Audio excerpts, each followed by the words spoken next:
Hello, listeners. I'm Timstradamus. That's so creepy. I'm just kidding. Welcome back to another Paranormal Storytime. And joining me as always is my talented and beautiful co-hostess, Voyse. Good evening, Timstradamus. Hello to all goblins and ghouls, and welcome to our eerie enclave of storytelling delights. Gather round, prepare to be enchanted by the spine-tingling stories that lurk in the darkest corners of the internet.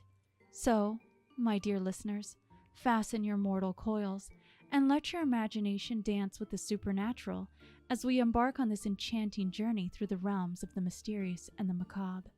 But beware, for in this enchanted hour, even the cutest of tales may send a shiver down your spine. I'm ready. Are you ready? This time, yes. Well, go ahead and take a sip of your hot chocolate, and let's go ahead and delve into these paranormal stories. Let's do this. For our first story, Haunting on the Hunt. When I was young, my father and I often went hunting together. My father was a real outdoorsman. He was tall and kind of a big guy. He taught me almost everything I know about survival in the wild. I remember one time he told me in a slightly exaggerated way how he almost starved to death and survived among wolves and bears. Thanks to my father, I know the diet of almost all animals in the wild, and I remember it even now. For many years, my father was the man who was not afraid of anything, but this changed after an incident. That year, we were camping at the foot of a rocky slope in our favorite hunting area. The previous year, I had shot a deer for the first time in my life. I was very excited for the next day. Our plan was to get up before sunrise and head out to the meadows a few kilometers to the west. The deer population in this area is quite good. That night, my father was again telling one of his hunting stories from before I was born. In the middle of the story, we heard a high-pitched scream, and I think my father realized that I was a little scared. So he smiled and told me that the sound belonged to a deer. Seeing my father's relaxed demeanor, I relaxed too. After that, we heard the sound a few more times at different intervals, and after a while it got farther and farther away from us. That night the sky was clear and the air was a little cool. My father said that tomorrow would be a beautiful and tiring day, and that we should go to sleep. Every time he was in a good mood, my father would sing a folk song, and I would fall asleep to his voice. I was in a deep sleep. I remember waking up with my father shaking me by the shoulders. "Son, come on, wake up. We have to go. Come on, get up." The tent was dark. My father was already dressed and ready. I fell asleep. "Is the sun up yet?" I asked my father. My father shook his head negatively and said, "No, son, hurry up. You have to get up now." That's when I heard screams coming from the rock above us, like wailing. The screams were so loud that they seemed to pierce the darkness of the night. At 5-second intervals, the same sound was repeated. The hairs on my arms and the back of my neck started to stand on end. I asked, "Dad, was it a fox?" He said nervously, "No, we have to go, quickly." I hurriedly started to pack. The screams from the rocks above us never stopped. I had just woken up from sleep.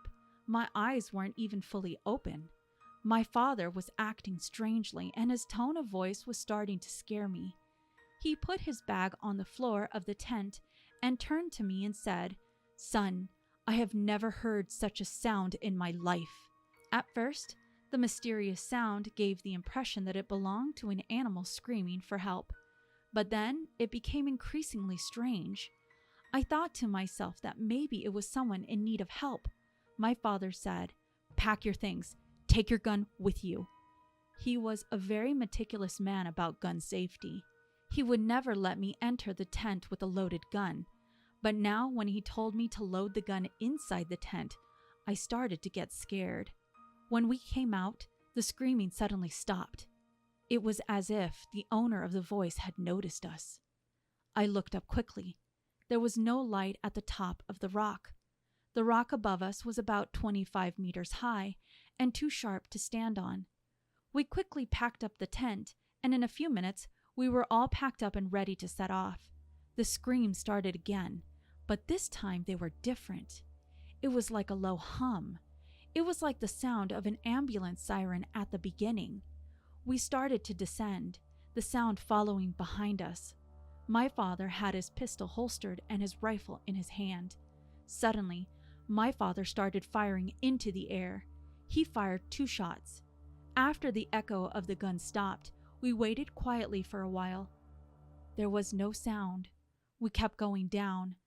After walking for about half an hour, we came out of the forest and reached a meadow. The screams returned. This time at the edge of the forest. My father signaled me to stop. We were holding our breath. "That's not a deer, son," he said. My father started walking so fast I could hardly keep up with him. Now we were in a field, stopping every now and then to listen to the sounds. The screams were definitely following us.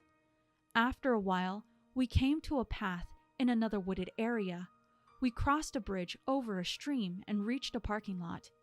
Our car was the only car around. We had parked the car a little away from where we were at the time. My father turned to me and said, "I won't stop until I reach the car. Stay close to me."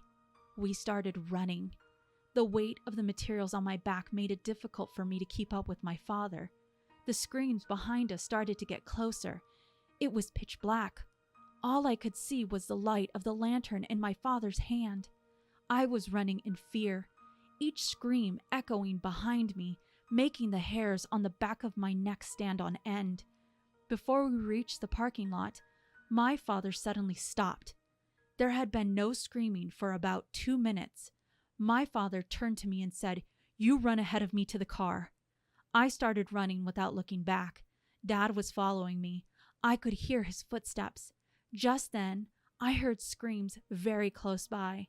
This one lasted longer than usual, almost 10 seconds. "Son, run!" my father yelled. I can't remember much until we reached the car. I was running so fast that I had to keep my eyes focused on the road to avoid falling. I could feel my father's breath on the back of my neck. That's when I started to cry. The screaming sound was even worse than before. It was as if whatever was making the sound was desperately trying to reach us. The faster we ran, the closer it seemed to us. I could hear the sound of cars passing by on the highway in the distance. I saw our car up ahead, and my father was running to open the door.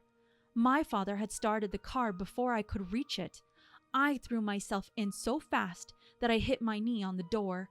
We both looked at the edge of the woods as we took a sharp turn out of there. I couldn't see what was there, but I could still hear her screams, her voice. Despite the sound of the car, I'll never forget the last thing I heard. It was almost like a laugh, a crazy laugh. As we drove further away, my normal perception and emotions returned, and I realized that I was crying. My father had turned white. We stopped at a gas station a few kilometers away. I was hugging my father and crying.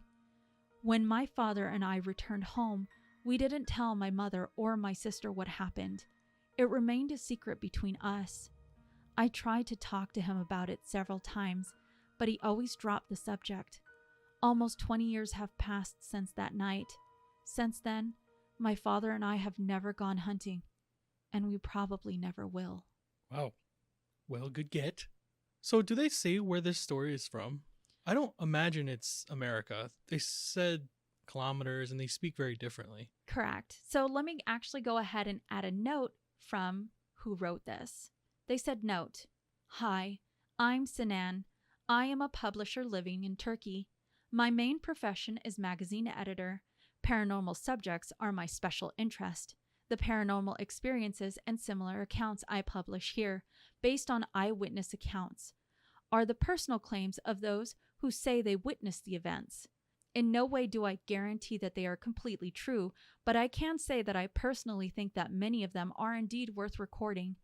I am publishing these stories here with the consent and knowledge of the people involved. It is up to readers to decide whether to believe them or not, and in my opinion, critical reading is always useful."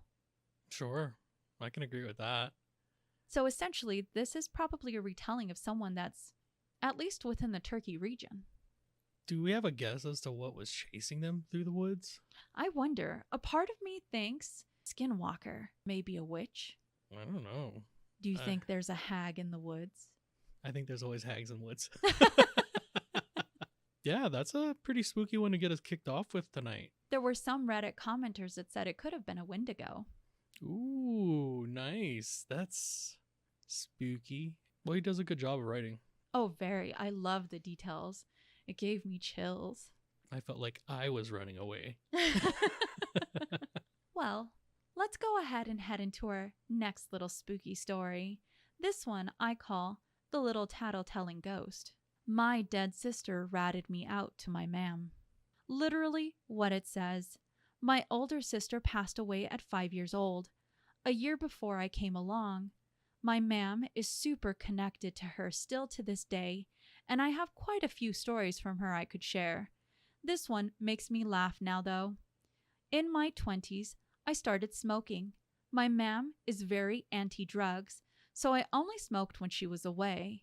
A few days after returning from a night away, she cornered me in the kitchen and told me she had a dream about Tina, the big sis. Tina told her I was smoking wacky backy. Yup, in this dream, and she wanted to ask me if it was true. I convinced her it was just a weird dream and absolutely was not, sorry ma'am, and we moved on.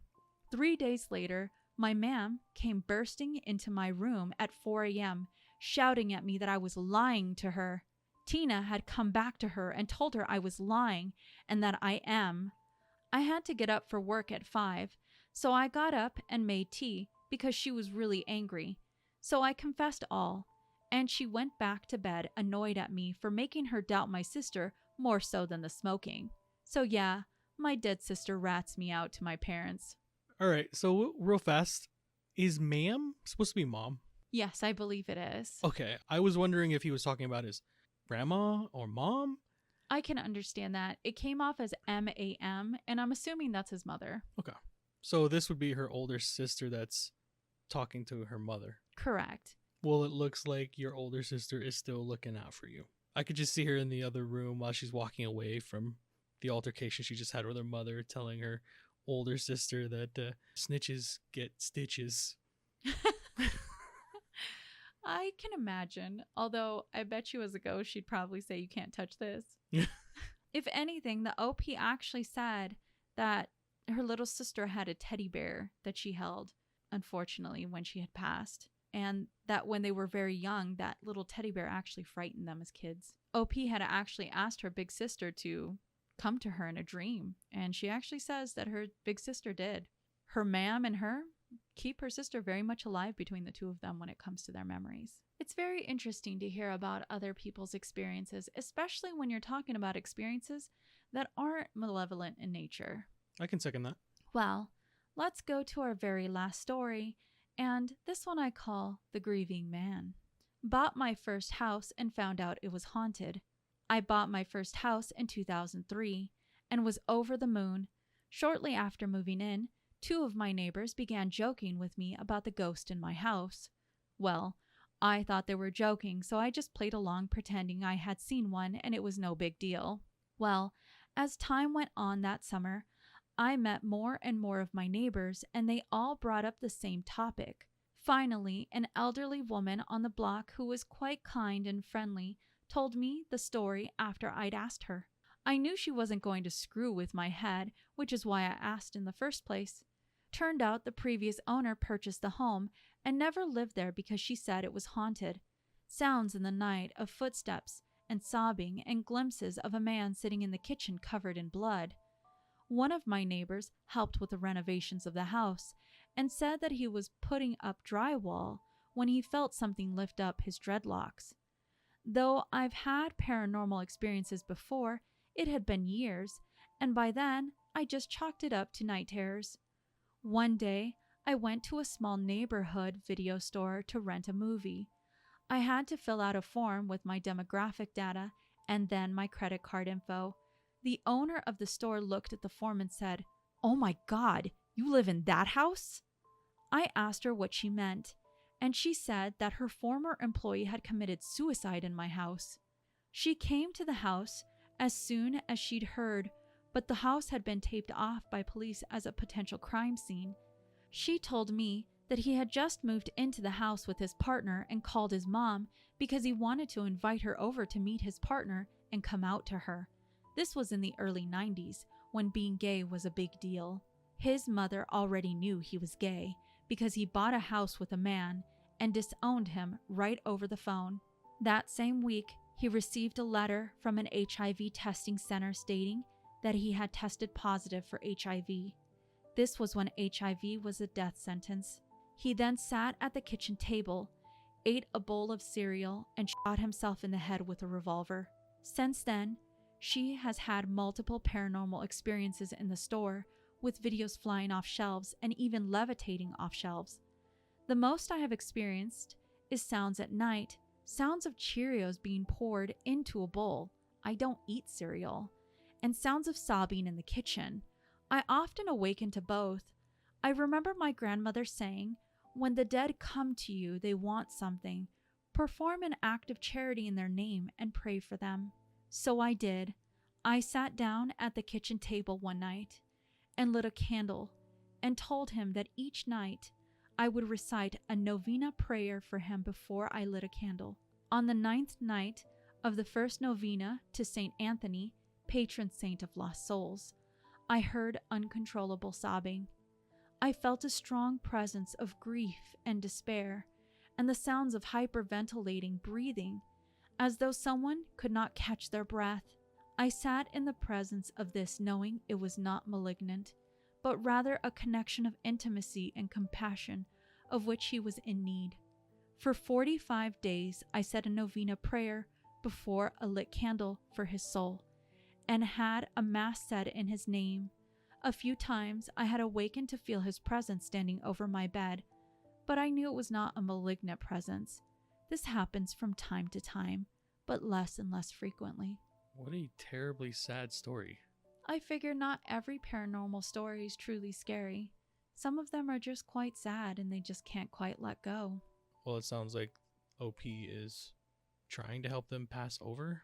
I suppose. If it offers a spirit a little comfort, it sounds like they received the advice from their own relative. I think it's actually quite a sweet thing that her grandmother taught her. When the dead come to you, they want something. Perform an act of charity in their name and pray for them. That's a very nice sentiment, in my opinion. My grandmother often told me that if a moth were to come and cross your path, generally that's a dead spirit that's coming to visit you for one reason or another. It's one of the reasons why I like putting the moth on our episode, because it's a symbolization of the in-between, the living and the dead. It's a place where you're kind of in the middle. Honestly, it's all quite fascinating. I've heard plenty of people who have told me their experiences of paranormal events.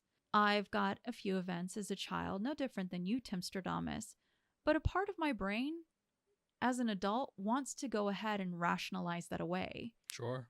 For me, I have to say I remain healthily skeptical regarding it, however, respectful. I love when people can tell me about their experiences. Whether or not I believe it or not, you're right, I'm respectful because I'm asking the question. In this case, I wanted to go ahead and provide some stories that were not the usual ones that you would see on TV, not the ones that would scare you out of your skin, but the ones that would make you think, is every bump in the night really the worst thing out there? Well, was that our final story? That was our final story. I hope that they provided you with a little bit of a spine-tingling sensation. It's always stimulating to hear other walks of life. Definitely. Well, let me go ahead and provide some advice for our listeners. Always watch for the unusual. Perceive the extraordinary. Keep your mind awake and your eyes open. If you have enjoyed listening to us read and talk about today's stories, please rate, subscribe, and turn on notifications for new content. We normally post content from the AITA forum. However, we're going ahead and we're delving a little into the paranormal for the month of October. We'd love to hear your opinions and experiences in the comments below. Maybe you have a story to share. And remember, creep it real. I'm going to keep that